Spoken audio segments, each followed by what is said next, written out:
No vídeo de hoje eu vou trazer alguns livros que dão um recorte do que tem sido feito na literatura brasileira em várias regiões. Coisa muito boa, eu adianto para vocês.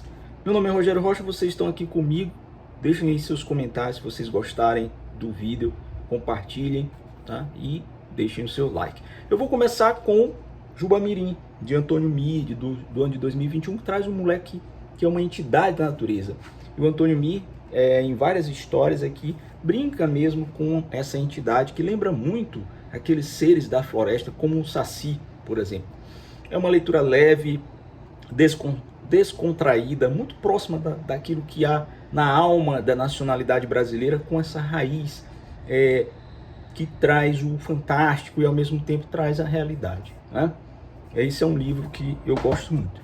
Arquivo de Heresias, a gente tem aqui um livro interessantíssimo, um livro de crônicas, um livro de ensaios, melhor dizendo, críticos, ousados, como sempre, um grande polemista, o nosso Ademir Luiz, que é um escritor goiano, professor, presidente da seccional da UB, lá em Goiás, que é um excelente homem de cultura.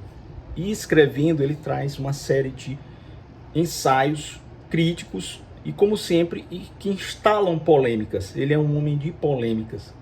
E em meio a essas polêmicas você vai se divertindo, porque a escrita é sensacional.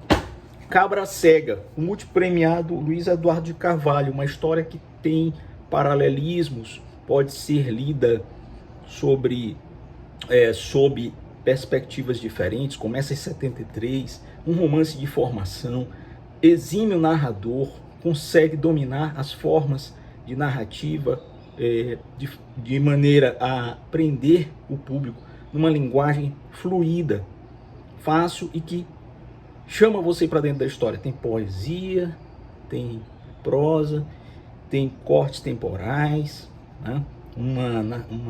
Um enredo até certo ponto complexo, mas que você vai entrando de cabeça por causa da destreza do Luiz Eduardo de Carvalho, multipremiado, paulista, romancista. E esse aqui é o Escambo, do Carlos Alberto Gramosa, crítica social em forma de poesia, uma visão do contemporâneo a partir do cotidiano, daquilo que você vive, do homem, um autor que tenta encontrar a sua linguagem a partir de recortes do humano, né? Recortes sociais, das minorias, dos índios, da natureza, da questão ecológica, da questão das cidades, da terra, né? Sobretudo uma crítica social, uma poesia que tem muita força de crítica social e o elemento humano no centro disso tudo, né? O homem e a sua relação com o universo, dentro desse micromundo da poética de Carlos Alberto Gramosa. Também do Piauí, Gramosa é do Piauí, tá? De Amarante. Também do Piauí, essa poesia reunida de Adriano Lobão Aragão. Adriano Lobão Aragão traz aqui aquilo que ele produziu de melhor ao longo dos anos, um poeta de primeira linha, poeta que tem essa capacidade de unir a cidade ao campo, o urbano ao rural, e uma faceta muito grande, um amplo rol de temas que são explorados ao longo da sua obra, o social, o existencial, o erótico, o amoroso, a questão das cidades, a questão do homem, tudo está aqui, a política, né? O amor, e a gente tem uma poesia muito bem escrita mesmo, por alguém que tem dado provas do seu talento, piauiense, Adriano Lobão Aragão. Leio também o Mortes em Cadeia de Pedro Neto. Pedro Neto, maranhense, talentosíssimo, também muito premiado, várias premiações, e escreveu esse romance policial, né, que você vai até tentar encontrar quem foi o autor do crime. Uma história envolvente, também que dá gosto de ler.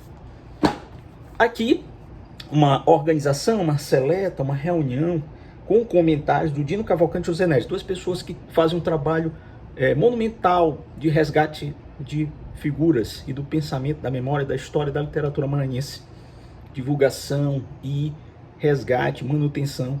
E nesse caso, o Arthur Azevedo, epigramas, são historietas, são causos quase bem curtinhos que eles trazem para a gente, eles catalogaram e trouxeram com alguns comentários. São coisas realmente da vivência carioca, né, do grande Arthur Azevedo, que são recontadas aqui a partir do olhar do próprio autor e dos organizadores com seus comentários. Então, um trabalho muito importante dos professores Dino Cavalcante e José Neres, que também é um grande escritor.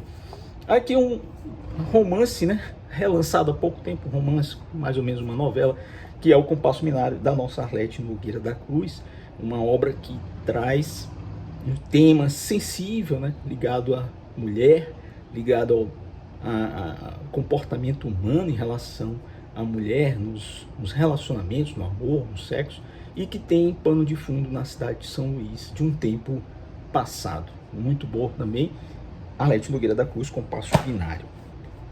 Um dos melhores livros de poesia lançados este ano, que traz o Antônio Ailton, nosso maranhense Antônio Ailton, em sua melhor forma. Isso é A Camiseta de Atlas, um livro bom do início ao fim. Outro livro que me surpreendeu bastante, que traz a maturidade de alguém que eu conhecia pelas crônicas e pela prosa, e não pela poesia, mas que aqui tem poesia de primeira linha, também muito bem escrito, um livro bonito, sensível, profundo, filosófico por vezes, crítico, que é E o Tempo Larga o Relógio a Galopar por Seus Prados, do Lourival Cerejo, né? Maranhense Lourival Cerejo. Ele escreveu aqui e mostrou, até me surpreendeu, não conhecia de fato a faceta poeta do escritor Lourival. E aqui você tem poesia contemporânea de primeira linha, primeira qualidade. Também do Maranhão, a gente vai destacar a reunião da poesia da Laura Amélia Damos, que falaram o quê, né? Uma escritora que domina os versos e a poesia, o poema mais sintético, né? Mais direto, mas não menos sensível e muito bem trabalhado. Ela conhece de fato muito bem desse métier, né? E ainda falando de poesia sintética, um lançamento que me agradou demais são os haikais reunidos na coletânea da Silvana Lourença de Menezes, do ano de 2022, recente. Excelentes haikais que trazem um pouco do micromundo da Silvana através de uma passagem por poemas que foram retirados às suas obras, né, ao longo daquela da produção que ela tem feito. E esse aqui é mais ou menos que uma cereja do bolo, né, com uma reunião daquilo que ela fez de melhor para quem gosta de haikai, poemas rápidos e diretos. Para finalizar, a gente vai falar de discurso e violência, as implicações das relações de poder nas instituições de segurança do Maranhão, que é um livro de muita seriedade, um livro que é resultado de pesquisa acadêmica do nosso G. Anderson de Souza Mafra, maranhense também, que teve a coragem e a destreza de escrever essa pesquisa, desenvolvê-la e lançar para que a gente possa pensar muito seriamente sobre uma realidade que diz respeito a todos nós, da segurança pública e, sobretudo, do modo de vida daqueles agentes da segurança pública, no caso dos próprios policiais militares, com todos os dramas que eles têm e com todos os problemas que isso faz decorrer, né? É um livro muito bem escrito, muito bem fundamentado. O G. Anderson tem uma prosa acadêmica deliciosa e que envolve a gente com excelentes argumentos e mais ainda vivendo de dentro essa realidade, porque ele também conhece como ninguém a segurança pública do nosso estado. Um tema de muita coragem, um livro de muita coragem. Como também, para fechar, o outro livro do mesmo autor, Discurso, Sujeito e Verdade, um arquivo judeu na historiografia do Maranhão, onde o mesmo autor, no livro anterior, o maranhense G. Anderson Mafra, vai falar da figura do Manuel Beckmann, né? Foi ou não revolucionário? Ele era mesmo judeu? A identidade judaica estava definida a partir dele, do sujeito? Ou foi algo que criaram, né? Que a história criou, que a sociedade da época criou e o nominou de judeu? E para isso ele vai fazer um apanhado, né? Com uma fundamentação teórica, filosófica e sociológica, e buscar fontes históricas para defender a tese se, de fato, esse judaísmo do Manuel Beckmann ele estava mesmo forte, né? Ele era muito forte e havia essa identidade dele, ou não, né? Se ele foi nominado judeu sem ser. Dentre outras questões mais interessantes que você vai encontrar também nesse ótimo livro, resultado de uma pesquisa acadêmica muito bem feita e que abre um novo caminho também aqui, assim como esse livro anterior, Discurso e Violência, né? São duas obras muito interessantes por um autor maranhense. Afinal de contas, a gente não pode viver também só de poesia e de prosa ficcional, né? A parte também da pesquisa acadêmica é interessantíssima e importante de produzir. Pois bem, foram esses alguns dos livros que eu resolvi trazer para você, que eu li nos últimos tempos e que dão um recorte dessa literatura brasileira, do Sul, do Centro-Oeste, do Nordeste e contemporânea. Espero que gostem, deixe seus comentários. E aí, o que você achou do vídeo? Comenta aí, compartilha e curte.